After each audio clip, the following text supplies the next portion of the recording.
Welcome to today's video, where we dive into the inspiring journey of one of Kenya's most remarkable female politicians, Millie Odhiambo. From her humble beginnings as a shy young girl in Homa Bay to becoming one of the nation's longest-serving members of parliament, Millie's story is one of courage, resilience, and unshakable determination. Join us as we explore her incredible rise in politics, the lessons she's learned, and her powerful message to women leaders across the country. Millie Odhiambo, once a self-proclaimed painfully shy child, has grown into one of Kenya's most outspoken and longest-serving female politicians. Her political journey took off unexpectedly at the age of 13, when she secretly observed the vote-counting process for a trailblazing female candidate she admired. Although rumors once circulated that she was romantically involved with influential politicians, she initially used these assumptions to her advantage.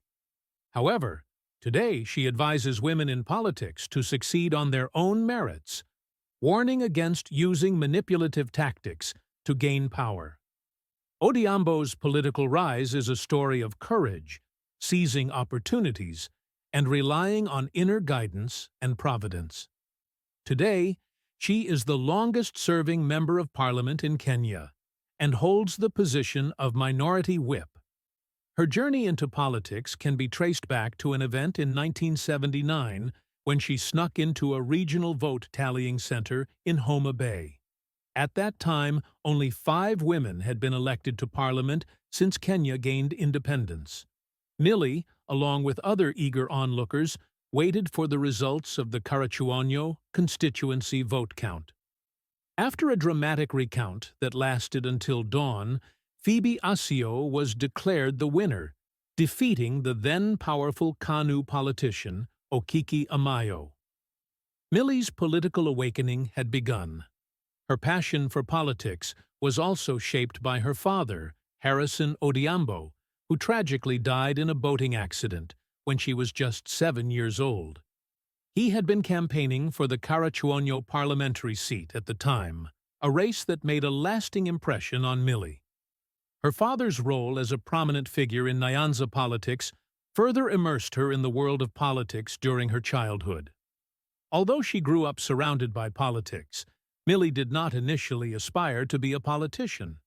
She pursued other paths, including working as a civil servant at the Attorney General's office and later in civil society. However, her political path was cemented in 2005 during the national debate over the proposed new constitution, known as the Waco Draft. Invited to represent the No, Orange side in a televised debate, Millie initially hesitated but ultimately participated, and her performance earned her widespread recognition. This marked the beginning of her prominent role in the political arena. As the Orange Democratic Movement, ODM, took shape, Millie became more involved in politics, especially during the chaotic 2007 election period. After the violence and unrest that followed the election, she was one of 6 women nominated to parliament by ODM. Her contributions to the drafting of Kenya's new constitution from 2008 to 2013 further solidified her reputation as a key figure in legal and political reform. Despite her rising national prominence, Millie faced numerous challenges when she decided to run for the Mbita constituency seat. She endured personal tragedies, including the deaths of several close family members, as well as political betrayals, but persisted through it all. In 2013, she won the ODM party primaries after a hard-fought campaign that involved fighting off rigging attempts. Though she faced opposition, she eventually secured her party's nomination and went on to become the only woman elected to a single-member constituency through ODM in that election cycle. Millie's experiences in politics have taught her many valuable lessons, which she shares in her recently launched book, Rig or Be Rigged.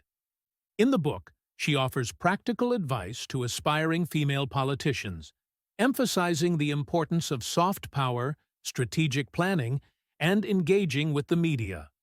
She encourages women to rise based on their capabilities, rather than relying on manipulative tactics, such as using personal relationships for political gain.